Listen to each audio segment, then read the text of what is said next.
എൻ്റെ മുൻഗാമി ഇപ്പോൾ AK ആന്റണിയും വയലാർ രവിയും ഉമ്മൻചാണ്ടിയും ഒക്കെ വിദ്യാർത്ഥി രാഷ്ട്രീയം കൈകാര്യം ചെയ്തിരുന്ന, യുവജന രാഷ്ട്രീയം കൈകാര്യം ചെയ്തിരുന്ന കാലമുണ്ട്. ആ കാലത്ത് നിന്ന് പ്രചോദനം എടുക്കാം. പക്ഷെ അവരന്ന് അഡ്രസ്സ് ചെയ്ത വിഷയങ്ങളല്ല ഇന്നൊരു യുവജന രാഷ്ട്രീയ നേതാവ് അല്ലെങ്കിൽ നിയമനിർമ്മാണ സഭയിൽ പ്രവർത്തിക്കുന്ന ഒരാളെന്ന നിലയിൽ നമ്മൾ നേരിടുന്നത്. അപ്പം ആ പ്രശ്നങ്ങൾ എന്താണെന്ന് മനസ്സിലാക്കിയിട്ട് അവരുടെ ഫോർമാറ്റിലേക്ക് കൂടി നമ്മുടെ രാഷ്ട്രീയത്തെ നമുക്ക് കൊണ്ടുവരാൻ കഴിയണം. അങ്ങനെ കഴിയാതെ പോകുമ്പോഴാണ് നമ്മളേക്ക് അവർ വരാതിരുന്നത്. അതിന് നമ്മൾ അവരെ കുറ്റപ്പെടുത്തുകയല്ല ചെയ്യേണ്ടത്. നമ്മൾ ആ രൂപത്തിൽ നമ്മൾ പരിവർത്തനപ്പെടുകയാണ് വേണ്ടത്. അവരുടെ ഭാഷയിൽ, അവർക്ക് മനസ്സിലാകുന്ന ഭാഷയിൽ നമ്മൾ സംസാരിക്കണം.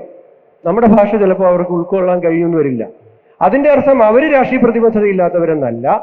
നമ്മൾ അവരെ കൂടുതൽ മനസ്സിലാക്കാനും ഉൾക്കൊള്ളാനും ശ്രമിക്കുക. സമൂഹത്തിന്റെ മാറ്റത്തെ മനസ്സിലാക്കിക്കൊണ്ട് നമ്മുടെ പെരുമാറ്റത്തിലും നമ്മുടെ പ്രവർത്തനത്തിലും നമ്മുടെ ഭാഷയിലും ശരീരഭാഷയിലും അടക്കം മാറ്റം ഉണ്ടാക്കുക.